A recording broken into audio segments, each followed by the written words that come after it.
സ്തുതിയായിരിക്കട്ടെ. ഡിസംബർ 15 വിശുദ്ധ മെർസ്ബീൻ.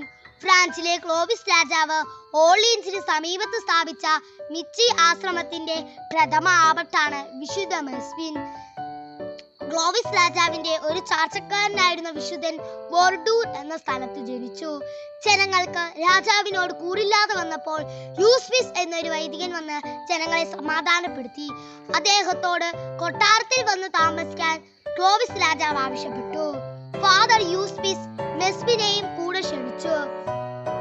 10 കൊല്ലത്തോളം വിശുദ്ധ മെസ്ബിൻ ആബട്ടായി പ്രവർത്തിച്ചു. ക്ഷീണിതനായി 520 നവംബർ 15 അന്തരിച്ചു.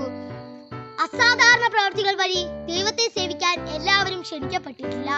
എന്നാൽ സാധാരണ പ്രവർത്തികൾ വഴി ദൈവത്തെ സേവിക്കാൻ എല്ലാവരും ക്ഷണിക്കപ്പെട്ടിരിക്കുന്നു. അതിനാൽ ഒന്നും ആഗ്രഹിക്കാതിരിക്കുക, ഒന്നും നിഷേധിക്കാതിരിക്കുക. മനുഷ്യന്റെ ജീവനെ ഏറ്റവും വില കൽപ്പിച്ച ദൈവമാണ് നമ്മുടെ ഈശോ.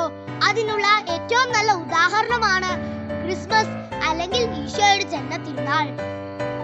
ലോകത്തിലെ ഏറ്റവും സമ്പന്നൻ ഭിക്ഷ യാചിക്കുന്നത് ഒന്ന് ഓർത്തു നോക്കിക്കേ. ഓ, അങ്ങനെ സ്വാഭാവികമായി ചിന്തിക്കാൻ പോലും കഴിയില്ല.